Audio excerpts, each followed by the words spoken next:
ഭ്രാന്തന്റെ പ്രാണനായി ഭാഗം 3. അമ്മ വിശക്കുന്നു. ഹാളിന്റെ ഒരു മൂലയിലിരുന്ന് കളിക്കുകയായിരുന്ന അദ്വൈത് എന്ന കണ്ണൻ ചിന്നുവിന്റെ അടുത്തേക്ക് ഓടി വന്നുകൊണ്ട് പറഞ്ഞു. ചിന്നു ആദിയും അവനെ വാത്സല്യത്തോടെ നോക്കി. ആദി അവനെ എടുത്ത് മടിയിൽ വെച്ചു. വിശക്കുന്നുണ്ട് അച്ഛൻ്റെ മോന്, അമ്മമ്മയോട് പറയായിരുന്നില്ലേ? അവൻ ചോദിച്ചു. അമ്മമ്മമാരും അച്ഛമ്മയൊക്കെ അവിടെ സംസാരത്തിലാ. കണ്ണൻ കുറച്ചു മാറി ടേബിളിന് ചുറ്റുമിരുന്ന് സംസാരിക്കുന്ന ദേവികയും ഇന്ദിരയും പവിത്രയും കല്യാണിയെയും പൂർണിമയും നോക്കിക്കൊണ്ട് പറഞ്ഞു. അവർ ഇടയ്ക്ക് ഇവരുടെ സംസാരത്തിലും പങ്കുചേരുന്നുണ്ട്. രാജൻ അവർക്കടുത്ത് തന്നെ ഒരു ചെയറിലിരുന്ന് സംസാരിക്കുന്നുണ്ടെങ്കിലും അയാളുടെ കണ്ണുകൾ ഇടയ്ക്കിടയ്ക്ക് പേരക്കുട്ടികൾക്ക് നേരെ നീളുന്നുണ്ട്. ആദ്യ ചിരിയോടെ അത് നോക്കിയിരുന്നു. ആ, എല്ലാവരും സംസാരത്തിലാണല്ലോ, നമുക്ക് എല്ലാവരെയും വിളിക്കാട്ടോ, എന്നിട്ട് പോയി ഭക്ഷണം കഴിക്കാം. ആദി പറഞ്ഞതും കണ്ണന് സന്തോഷമായി. കണ്ണൻ ആദിയുടെ മടിയിൽ ഇരിക്കുന്നത് കണ്ടതും ആദ്രിക്കുട്ടി അവർക്കടുത്തേക്ക് ഓടി വന്നു. ചിന്നുവിന്റെ ആദിയുടെ മൂത്ത മകൾ. ഇനി നിനക്കെന്താടി പെണ്ണെ? ഹരിയാണ് അത് ചോദിച്ചത്. ആദ്രി അവനെ നോക്കി നിഷ്കളങ്കമായി ചിരിച്ചു. മാമ, ദോ അവിടെ ഹരനും മാമിക്കുട്ടി നേഹലും വിക്കിയേട്ടനും അടികൂടുക. അവളത് പറയാൻ വന്നതാ. മാളു പെട്ടെന്ന് പുറകിലേക്ക് തിരിഞ്ഞു നോക്കി. അതുവരെ നേഹലിന്റെ കയ്യിലുള്ള കളിപ്പാട്ടത്തിനായി അടികൂടിയിരുന്ന വിക്കിയും മാമിയും ഡീസൻ്റായി. ഇരുവരും തലതാഴ്ത്തി നിന്നു. രണ്ടാളും വാങ്ങിക്കൂട്ടോ എൻ്റെ കയ്യിൽ നിന്ന്. മാളു സോഫയിൽ നിന്നും എഴുന്നേറ്റു. വിനോദും ഒപ്പം എഴുന്നേറ്റ് നിനക്കൊക്കെ ഒന്ന് നന്നായി കൂടെയെന്ന പോലെ വിക്കിയും മാമിയെയും കൂർപ്പിച്ചു നോക്കി. അതിന് ഞങ്ങളല്ലമ്മ, നേഹലുവാ അല്ലേ ഹിമ? വിക്കി പെട്ടെന്ന് പറഞ്ഞ് സപ്പോർട്ടിനായി ഹിമയോട് ചോദിച്ചു. ഹരിയുടെ രണ്ടാമത്തെ പുത്രൻ ഹരനാണെങ്കിൽ ഇതൊന്നും ശ്രദ്ധിക്കാതെ അപ്പോഴും ഇരുന്ന് കളിയാണ്. ഹിമ അതേന്ന് തലയാട്ടിയെങ്കിലും മാളുവിന്റെ തുറച്ചുനോട്ടം കണ്ടതും അല്ലാന്ന് തലയാട്ടി. അല്ല, നേഹ അവിടെ കളിക്കായിരുന്നു, വിക്കി വെറുതെ പോയി വഴക്കിട്ടതാ, ഹിമ പതിയെ പറഞ്ഞു. ഇവനെ ഞാനിന്ന്. മാളുവിനെ ഇടം കണ്ടിട്ട് നോക്കി വിനോദ് വിക്കിയെ അടിക്കാനെന്ന പോലെ മുന്നോട്ട് നടന്നു.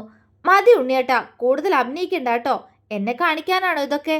മാളു ഗൗരവത്തോടെ ചോദിച്ചു. വിനോദ് അവളെ തിരിഞ്ഞു നോക്കി. അവളുടെ ചുവന്ന മുഖം കണ്ടതും അവൻ ഇളിച്ചു കൊടുത്തു. മാളുവിന്റെ കവിൾ വീർത്തുപോയി. അല്ലെങ്കിലും ഇന്നോളം മക്കളെ വിനോദ് വഴക്ക് പറഞ്ഞിട്ടില്ല. അതുകൊണ്ട് തന്നെ ഇതെല്ലാം മാളുവിനെ കാണിക്കാനുള്ള അടവാണെന്ന് എല്ലാവർക്കും അറിയാവുന്നതാണ്. മാളു, നീ വെറുതെ വിക്കിയെ മാത്രം പറയുന്നത് എന്തിനാ? നേഹൽ വന്നേ രണ്ടും ഇങ്ങോട്ട്. ഒത്തിരി നേരം ഒരുമിച്ചിരുന്നാ തുടങ്ങിയല്ലേ വഴക്ക്. വീട്ടിലേക്ക് പോണോ ഇന്നെന്നെ? ഗൗരി കലിപ്പായി. അയ്യോ വേണ്ട, ഞങ്ങളിനി ഒന്നിനും പോവില്ല. രണ്ടുപേരും ഒരുപോലെ പറഞ്ഞു. നവി അത് കണ്ട് വാപുത്തി ചിരിച്ചു. നേഹലും അവനെ പല്ലുകടിച്ചു നോക്കി. അത് കണ്ടതും നവിയുടെ ചിരി നിന്നുപോയി. രണ്ടെണ്ണത്തിൻ്റെയും ചെണ്ടയാണ് നവി. മക്കളെ കൊഞ്ചിച്ചു വഷളാക്കുന്നത് നവിയാണെന്നാണ് ഗൗരിയുടെ പരാതി.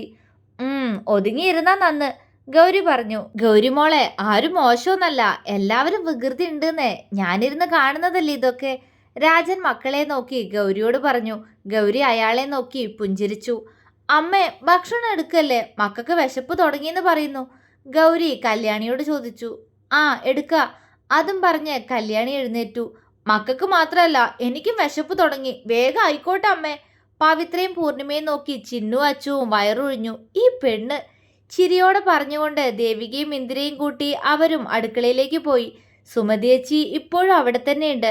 വൈകുന്നേരം ആവുമ്പോൾ അവർ തിരികെ വീട്ടിലേക്ക് പോകും. കൺമണി, പോയി കൈ കഴുക്, എല്ലാരും പോ. മാളുവാണ് അത് പറഞ്ഞത്. വാമി തലയാട്ടി. ഈ അമ്മച്ചിത് എന്തൊരു ദേഷ്യ അല്ലേ ഏട്ടാ? വാമി വിക്കിയോട് പരാതി പോലെ പറഞ്ഞു. അതൊക്കെ വെറുതെ അല്ലേ എൻ്റെ വാമിക്കുട്ടി, നമുക്ക് അറിഞ്ഞൂടെ നമ്മുടെ മാളൂട്ടനെ?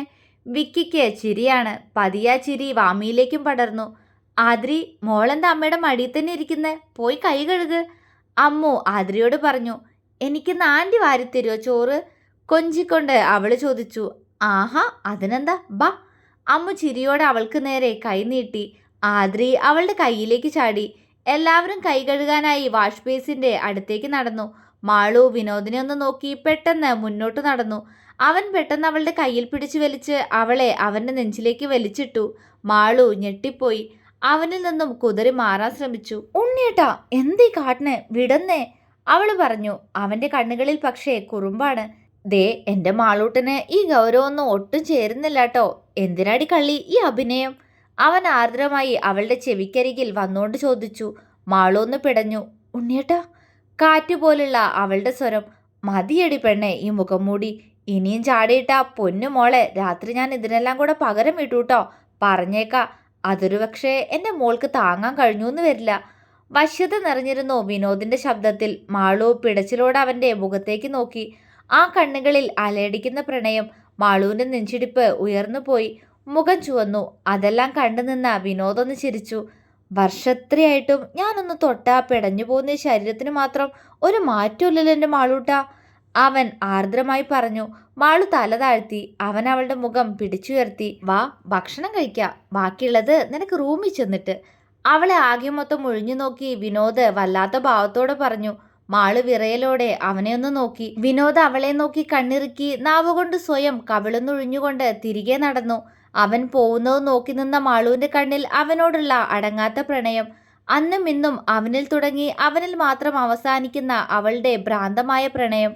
മക്കൾക്ക് ഭക്ഷണം വാരി കൊടുക്കുമ്പോഴും തനിക്ക് നേരെ നീളുന്ന വിനോദിന്റെ കണ്ണുകളെ മാളു കാണുന്നുണ്ടായിരുന്നു.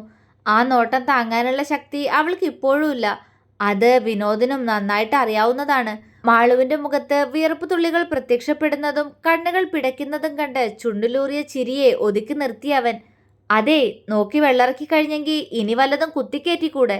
തൻ്റെ പ്ലേറ്റിൽ നിന്നും ചോറും കറികളും എല്ലാം കൂടി വാരി വിനോദിന്റെ വായിലേക്ക് വെച്ചു കൊടുത്തുകൊണ്ട് ഹരി ചോദിച്ചു. വായിലുള്ള ഭക്ഷണം ചവച്ചരയ്ക്കാൻ ബുദ്ധിമുട്ടിക്കൊണ്ട് വിനോദ് ഹരിയെ തുറച്ചു നോക്കി. അല്ല, കുറെ നേരമായേ നീ ആ പെണ്ണിന്റെ ചോരങ്ങനെ ഊറ്റുന്നു. സ്വന്തം പ്രോപ്പർട്ടി തന്നെയല്ലേ, ഒരു മയത്തിലൊക്കെ നോക്കിക്കൂടെ? ഹരി വിനോദിന് മാത്രം കേൾക്കാൻ പാകത്തിന് പറഞ്ഞുകൊണ്ട് അവനെ കളിയാക്കി. വിനോദ് വായിലുള്ള ഭക്ഷണം പെട്ടെന്ന് ചവച്ചിറക്കി ഹരിയെ കൂർപ്പിച്ചു നോക്കി. ഞാൻ നോക്കിയുള്ളൂ, പക്ഷേ പാവന്റെ അമ്മു പ്രസവം നിർത്തുന്നത് വരെ ആ പെണ്ണ് അനുഭവിച്ച ടെൻഷൻ എന്തോരായിരിക്കുമല്ലേ? നോക്കിയ ഗർഭുണ്ടാക്കുന്ന ജാതിയല്ലേ കൂടെയുള്ളത്. വിനോദ് ഹരിക്കിട്ടും ഒന്ന് കൊട്ടി. അതോടെ ഹരിയുടെ വാ അടഞ്ഞുപോയി. എടാ തെണ്ടി, വർഷം കുറെ ആയില്ലേ നീ എന്നെ ഇതും പറഞ്ഞ് കളിയാക്കാൻ തുടങ്ങിയിട്ട്? അന്നൊരബദ്ധം ഹരി ഇളിച്ചു. ആ അബദ്ധാണോ മോനെ ഹരി ആയിരിക്കുന്നേ? വിനോദ് ചുണ്ട് കടിച്ചു പിടിച്ച് ചിരിയൊതുക്കി ഹരനെ കാണിച്ചു കൊടുത്തു. ഹരി അവനെ നോക്കി. മാള് ചോറ് വാരി കൊടുക്കുകയാണ് മക്കൾക്കെല്ലാം. ഹരിയുടെ നോട്ടം കണ്ടതും വായിലുള്ള ചോറ് കാണിച്ചുകൊണ്ട് ഹരനൊന്ന് ചിരിച്ചു. ഹരി നെടുവീർപ്പിട്ടു. അബദ്ധമൊന്നുമല്ല, പക്ഷെ അന്ന് മനുഷ്യനല്ലേ? ഹരി വിനോദിനെ നോക്കി ചമ്മിയ ചിരി ചിരിച്ചു. വിനോദ് ഒരാക്കലോടെ തലയാട്ടി. മാളു ഹരിയെയും വിനോദിനെയും ഒന്ന് നോക്കി. രണ്ടിൻ്റെയും മുഖഭാവം അത്ര പന്തിയല്ലല്ലോ. അവൾ ആലോചിച്ചു. എന്താ ഹരിയേട്ടാ, എന്താ ആലോചിക്കണേ? മാളു അവനോട് ചോദിച്ചു. ഹരി അവളെ ഒന്ന് നോക്കി. ഏയ് ഒന്നുമില്ല മോളെ, ഏട്ടൻ്റെ കുട്ടി ആകെ ക്ഷീണിച്ചു, അത് പറയായിരുന്നു ഞങ്ങള്, അല്ലേ വിനു? ഹരി വിനോദിനോട് ചോദിച്ചതും വിനോദ് അതേന്ന പോലെ തലയാട്ടി. മാളുവിനപ്പോഴും അത് വിശ്വാസമായിട്ടില്ല. മാളു വിനോദിനെ നോക്കി പുരികമുയർത്തി. അത് കണ്ട് അവൻ അവളെ നോക്കി കണ്ണിറുക്കി. അതുകൂടെ ആയതും മാളു പിന്നെ അവനെ നോക്കാനേ പോയില്ല. ചുണ്ടിൽ അപ്പോഴേക്കും ഒരു ഇളം ചിരി വിരിഞ്ഞിട്ടുണ്ട്. ഭക്ഷണം കഴിച്ചു കഴിഞ്ഞതും ഹരിയും അമ്മുവും കുട്ടികളും രാജനും പവിത്രയും ആദിയും ചിന്നുവും മക്കളും പൂർണിമയും എല്ലാം ഹരിയുടെ വീട്ടിലേക്ക് തിരികെ പോയി. വൈശാഖും അച്ചുവും പിള്ളേരും ശ്രീലയത്തിൽ തന്നെയുണ്ട്. ഗൗരിയും നവിയും മക്കളും കല്യാണിയും അവരുടെ വീട്ടിലേക്കും പോയി. രാവിലെ വീണ്ടും ശ്രീലയത്തിൽ ഒത്തുകൂടും എല്ലാവരും.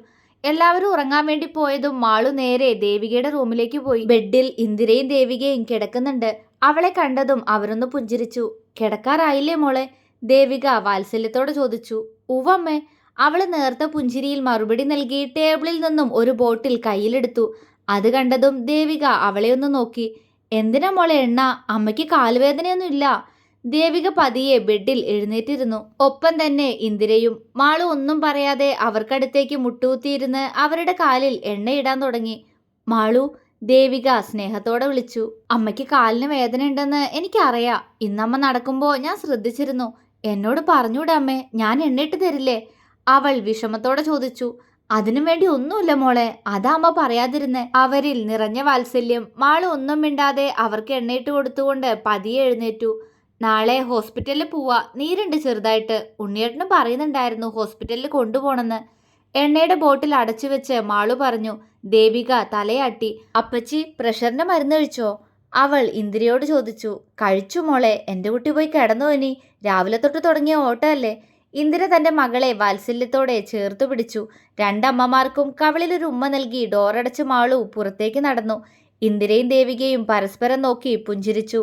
എനിക്ക് കിട്ടിയ പുണ്യ ഇന്ദിര എൻ്റെ മക്കള്, ദേവിക പറഞ്ഞു. ഇന്ദിരയുടെ മനസ്സ് നിറഞ്ഞു. എങ്കിലും അപ്പോഴും തൻ്റെ മകൻ്റെ മുഖം ഒരു വേദനയോടെ ആ അമ്മയുടെ മനസ്സിൽ നിറഞ്ഞിരുന്നു. ഇന്ദ്രൻ്റെ ഓർമ്മയിൽ അവരുടെ കണ്ണുകൾ നിറഞ്ഞുപോയി. തുടരും.